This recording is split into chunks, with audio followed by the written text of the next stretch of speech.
Hi guys, hope you all great. நாங்கள் ஒரு 6 leg crawling robot செய்திருக்கோம். இந்த ரோபோட்டை முதல்ல பார்த்துட்டு இதோட டிசைன் அண்ட் ஒர்க்கிங்கை லாஸ்ட்டில் பார்ப்போம்.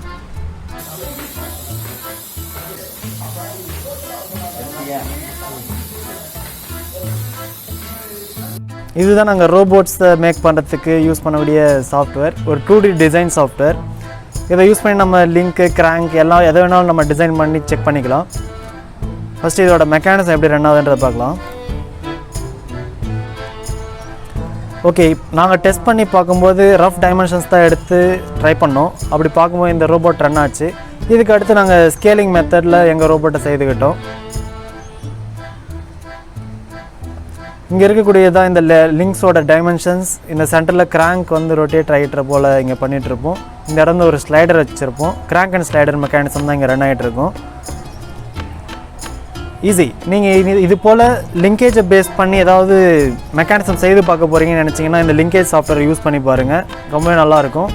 இந்த சாஃப்ட்வேரை எப்படி யூஸ் பண்ணி டிசைன் பண்ணுறதுன்ற வீடியோ நிறைய யூடியூப்பில் அவைலபிளாக இருக்குது, செக் பண்ணுங்கள். அப்படி உங்களால் அதை அண்டர்ஸ்டாண்ட் பண்ணிக்க முடியல அப்படின்ற பட்சத்தில் சொன்னீங்கன்னா நம்ம சேனல்லேயே இதை எப்படி யூஸ் பண்ணுறதுன்ற வீடியோஸும் போட்டுடலாம். இந்த சாஃப்ட்வேரை பேஸ் பண்ணி எப்படி ஈஸியாக ரோபோட்டை செய்ய முடிஞ்சதுன்றதை பார்த்தீங்கன்னா, இங்கே ரொட்டேட் ஆகக்கூடிய கிராங்க் வந்து அதிகமான டார்க் தேவைப்படும்.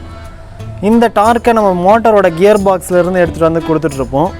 இந்த கிராங்க் ரொட்டேட் ஆகிறதுனால அது கூட கனெக்ட் ஆகிருக்கக்கூடிய கனெக்டிங் ராட் இருக்குது இல்லையா, இந்த ராடும் வந்து மேலேயும் கீழேயும் வந்து போயிட்டு வந்துட்டுருக்கோம். இங்கே ஸ்லைட் ஆகிறது தான் ஸ்லைடர் அப்படின்னு சொல்லுவோம். இந்த லிங்க்ஸ்டெல்லாம் சென்டர் வந்து அரெஸ்ட் பண்ணி வச்சுருப்போம். இந்த கிராங்க் ரொட்டேட் ஆகிறதால தான் இந்த மெக்கானிசம் கிளியராக நமக்கு நடந்து முடியுது. That's it. தேங்க்ஸ்.